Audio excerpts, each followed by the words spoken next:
We've always kind of taken the approach of not going too far into debt at a time. So our infrastructure of growth has been very incremental. We've found things like hoop houses for extending seasons to be critical in our growing operation, and yet we had a goal of 8 total, and we decided to add 1 per year because we can afford that. We've kind of taken the same tack with equipment. As certain things have become important in our system, we've sat down at the end of each year and looked at what was our profit for that year, how much can we put into infrastructure for the year, and kind of taken leaps in that way. Aside from things like needing a larger tractor and going ahead and deciding to buy a new one and getting a loan for that, we haven't done a whole lot of that.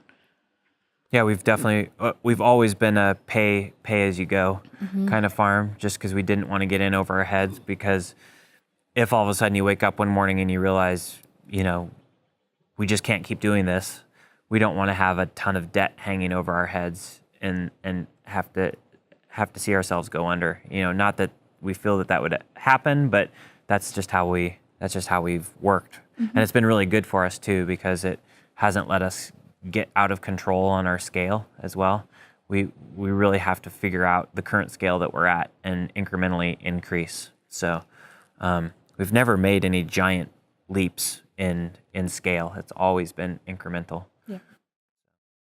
When we purchased the farm, there's basically nothing here.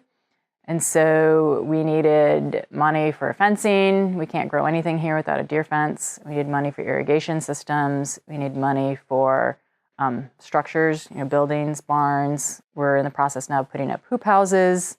We've integrated animals into the system that require a certain amount of infrastructure. So the idea has always been to generate enough off-farm income to pay for those capital expenses and provide our income until we could get the system to where production would match that infrastructure, would kind of fulfill the potential of that infrastructure.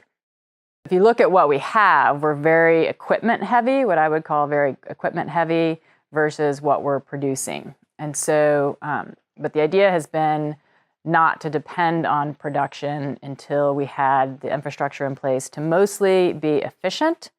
So for example, we have a cultivating tractor. It's called a tough-built cultivating tractor. But looking at other farming systems and seeing where our farm was going, like having a cultivating tractor is pretty key to working an organic vegetable system efficiently.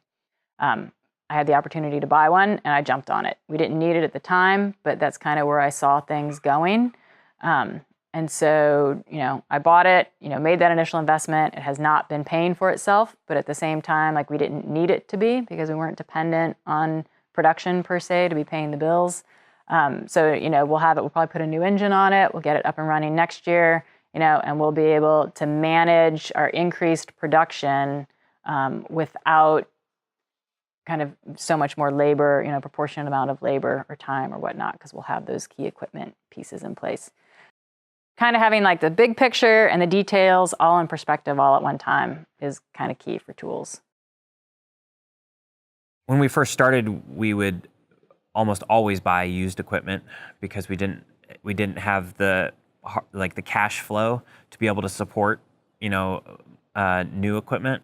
And as our business has become more established and we have less infrastructure that we need to invest in, like building infrastructure or greenhouse infrastructure, we have more cash flow that we can commit to new equipment, and that's been our biggest change in the recent time, is buying more new equipment, which feels really weird. It feels really weird to us, but at the same time, we bought a brand new tractor 5 years ago, and we've never had to do any maintenance. We've done regular maintenance, but nothing serious on it. We're getting ready to do our first maintenance on it this winter.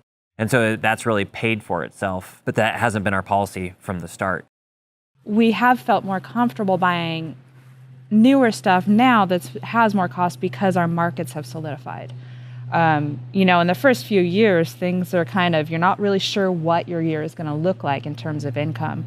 Now we have a lot more solid picture of that. I feel like each piece of equipment really is an individual decision in terms of new, used, borrowed, any of that. We just look at the pros and cons of each particular piece. Because like you said, the brand new tractor at the time, the cost of that versus not having to maintain it versus getting a used one that we potentially, would have to put more cost in maintaining it and potentially have it break down on us, we weigh each of these things.